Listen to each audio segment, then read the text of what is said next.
Hey everybody, so today we're going to be looking at this new FPV monitor from Eachine. It's the LCD5802D.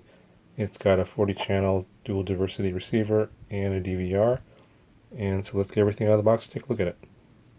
Okay, so here's everything that comes in the box. You get your instruction manual, your power adapter, and power cord and audio video cable, and another power cord that has a JST connection at the end here.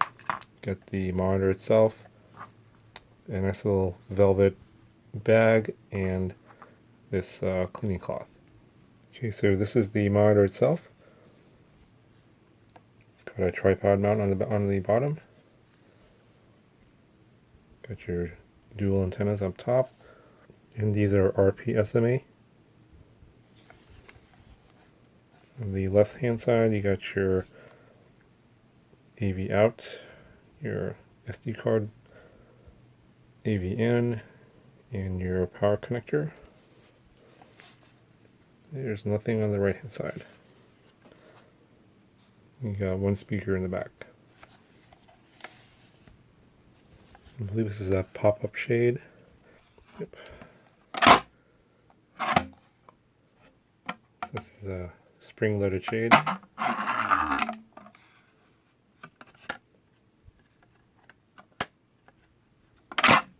Nice. So here we got some indicator lights, A and B for your indicating which antenna you're on.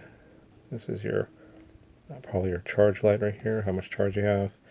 Band and channel buttons, menu, search, record, and playback, and your power button. Okay, so I just peeled off that screen protector film that was on here that was kind of glossy, and the screen actually has a matte finish, so it should be anti-reflective. Okay, let's go ahead and turn this on.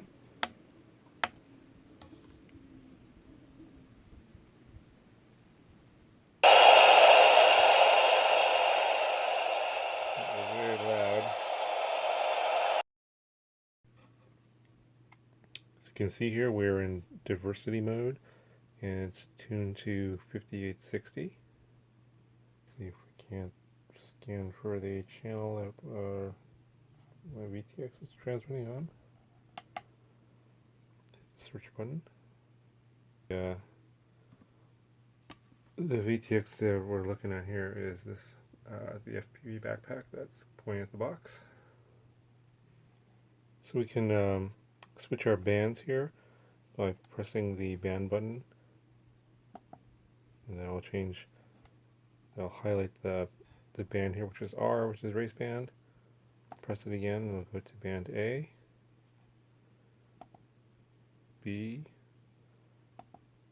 C, D. And I believe that if we press the channel button, we'll change the channels here. 5, 6, 7, 8. Back to 1, 2, 3, and 4. So the actual frequency that VTX is on is on Fat Shark 4, which is 5800 megahertz.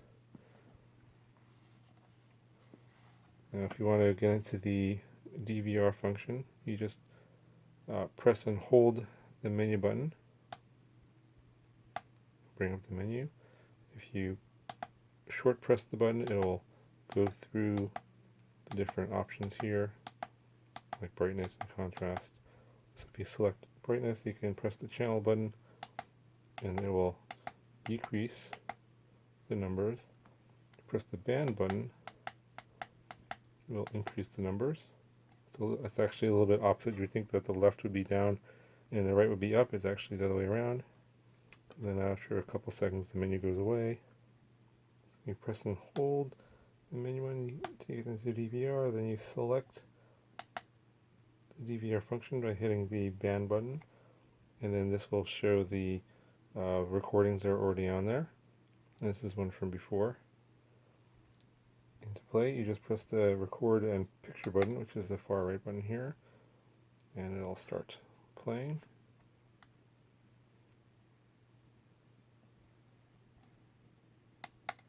stop, you just press the same button again and it'll stop the playback. And to get out, hit the to get out, you hit the menu button again. And then to exit the DVR, press the ban button, and we'll go back to the previous source. To record what's on the screen now, you just press and hold the record picture button. Now, if you just tap the picture button, it'll take a picture and save as a JPEG on the SD card. Now, if you hold it for 3 seconds, or actually just a couple seconds, this red dot will appear, and I'll start recording this video. And I'll move the camera around here so you can see.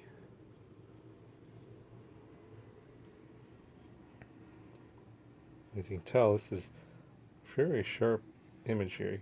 You can clearly read the letters in the transmission. It's pretty nice.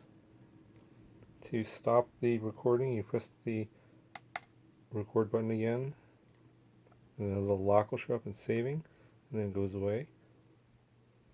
You can play this back by holding the menu button down.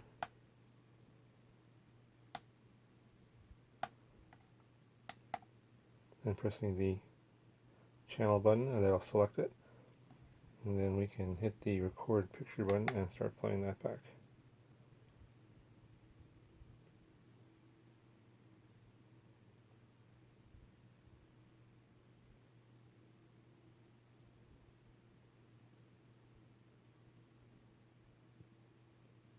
Even the recordings are fairly good resolution.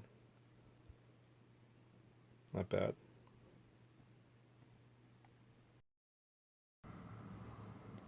Okay guys, so we're going to do a little test of the diversity.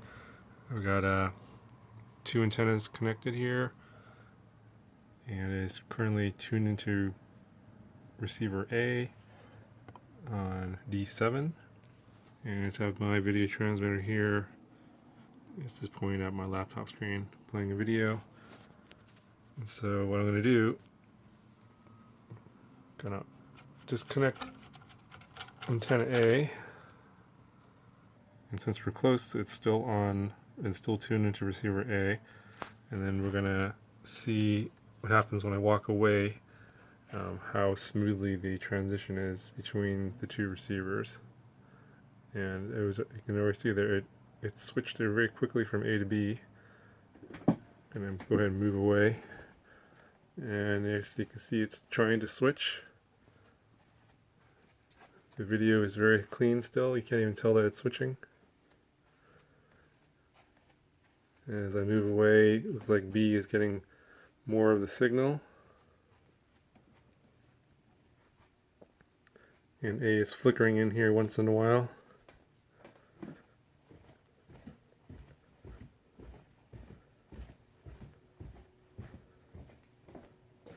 So I'm walking downstairs.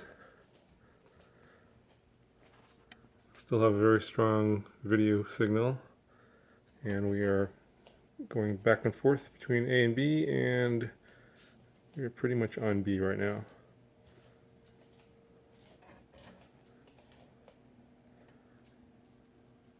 And yes, we're a little bit switching back and forth, but pretty much still on B. And you can see we have still a very strong signal, and you can't even tell when it switches receivers that there's no break in the video at all. It's very clean.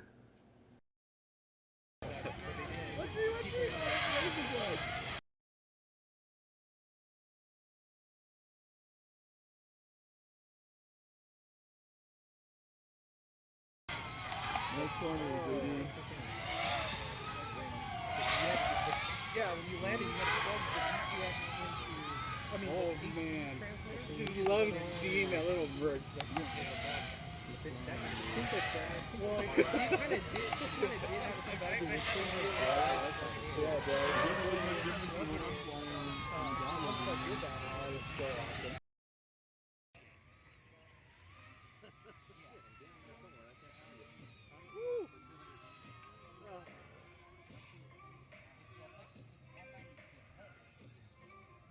Hi. have no antennas on this receiver, and it's getting really good reception.